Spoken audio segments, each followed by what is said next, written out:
আসসালামু আলাইকুম ভিউয়ার্স, আশা করছি সবাই ভালো আছেন। নতুন আরেকটি রেসিপি নিয়ে আবারও আপনাদের সামনে হাজির হলাম। আজকে আপনাদেরকে তৈরি করে দেখাবো কিভাবে জিলাপি তৈরি করতে হয়।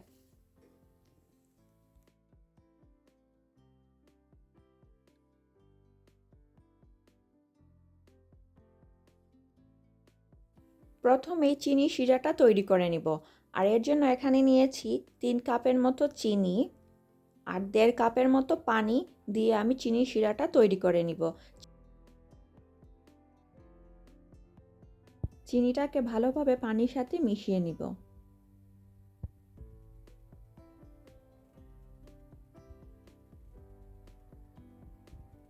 তারপর দিয়ে দিব 3-4টা এলাচ। আর এলাচটা দেওয়ার ফলে কিন্তু শিরার মধ্যে একটা ফ্লেভার আসে। আর দিয়ে দিব 1 টেবিল চামচের মতো লেবুর রস। অন্যদিকে চিনি শিরাটা তৈরি হচ্ছে। আর এখানে একটি বাটির মধ্যে নিয়ে নিব আমি 2 কাপের মতো ময়দা, 4 টেবিল চামচের মতো টক দই, 2 টেবিল চামচের মতো তেল আর দিয়ে দিব হাফ টিস্পুনের মতো বেকিং পাউডার। আমার এখানে কিছুটা অংশ রেকর্ড হয়নি, তার জন্য সবার কাছে দুঃখিত। আর দিয়ে দিব কিছুটা ফুড কালার দিয়ে ভালোভাবে মিশিয়ে নিব।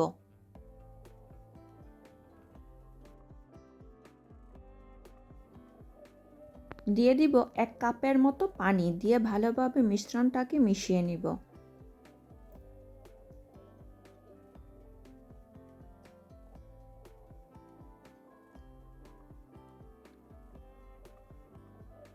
আমার কাছে মনে হচ্ছে আর একটু পানি দিলে ভালো হয়, তাই আমি আরও হাফ কাপের মতো পানি দিয়ে দিলাম।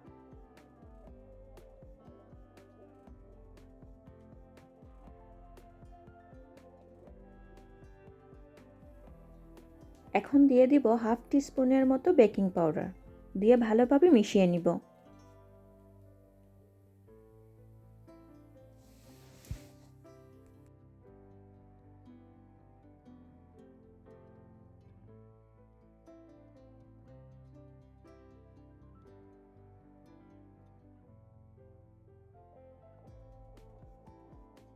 অন্যদিকে চিনির শিরাটাও তৈরি হয়ে গিয়েছে। এখন এটাকে এক সাইডে রেখে দিব। এখন জিলাপির বাটারটা আমি এ ধরনের একটি কেচাপের বোতলের মধ্যে ভরে নিব।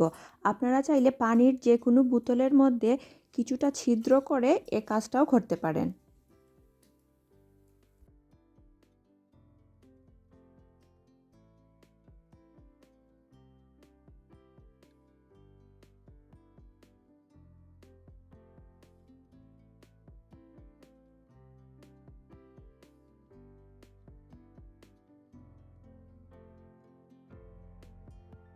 একটি ফ্রাই প্যানে দিয়ে দিব 3 কাপের মতো তেল আর 2 টেবিল চামচের মতো ঘি দিয়ে ঘিটাকে ভালোভাবে মেল্ট করে নিব।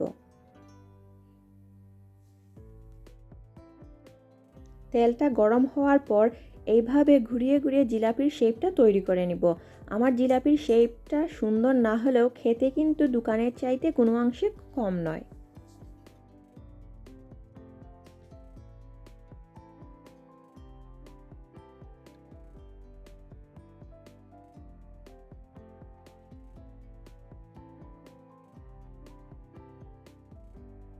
জিলাপির এক সাইডটা হয়ে গেলে অন্য সাইডটা উল্টে দিব আর একটু মুচমুচে করে ভেজে নেব।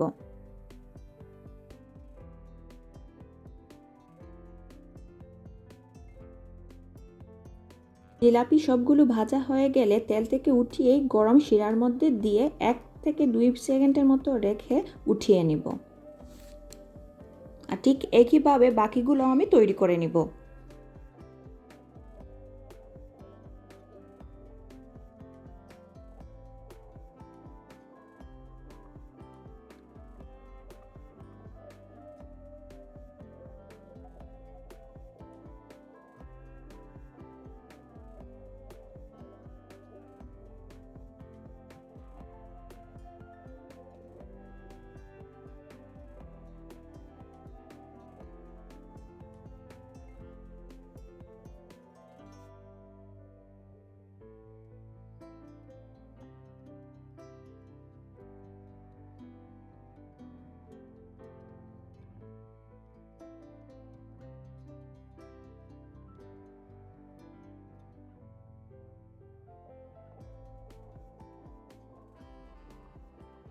আর এই তো তৈরি হয়ে গেল ঘরে খুবই মজাদার মুচমুচে জিলাপি।